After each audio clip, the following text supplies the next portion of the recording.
Can a 1099 employee get group health insurance? As an employer, you have a lot of different things you have to worry about.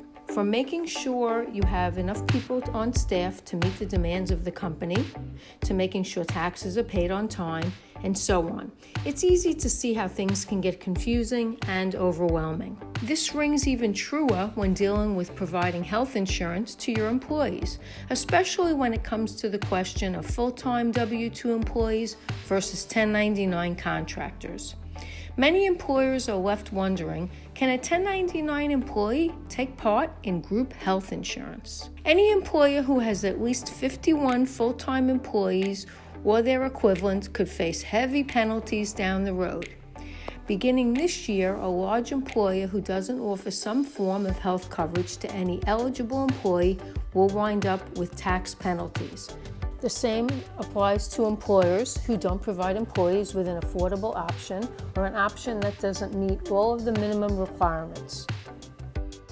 If you have less than 50 employees, that doesn't mean you don't have to worry about insurance exactly.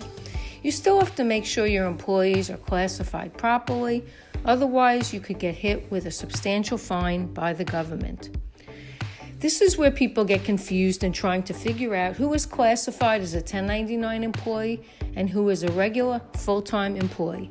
Understanding what employees are. First, you need to understand what the relationship is between the individual who is performing the services for the business and the business itself. A hired individual can either be a 1099 independent contractor or a common law employee. Common law standard. Employees typically classify an employee based on how many hours they work. If the employee works at least 30 hours per week, they are generally referred to as full-time employees. Beyond working a certain amount of hours per week, there also has to be some sort of established relationship between the employee and the employer. Under common law rules, anyone performing work for an employer is deemed an employee if that employer is the one who will control what is going to be done and how. This is still true even when employees are given freedom to do certain actions on their own. The main thing to remember is that this occurs when the employer can control all of the fine details of how the employee is going to perform the services needed. Independent contractors. Individuals are called independent contractors when they are the one controlling the end result of the job, but not how it is going to be done. While this might seem simple enough, it really isn't.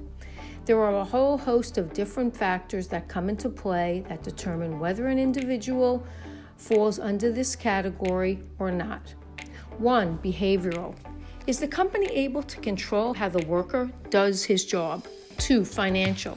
Does the payer control the business aspects of the individual's job? 3. Relationship. Do you have a written contract with this individual that outlines benefits? Instead of classifying your employees wrong, you need to speak to someone who can better assist you. There are far too many penalties and rules that could land you in over your head. Since laws vary from state to state as to whether a 1099 employee is eligible for coverage or not, you need to discuss your concerns with a licensed professional. Take the time to contact us and go over all of the details of your business and what you're looking to accomplish. We can help.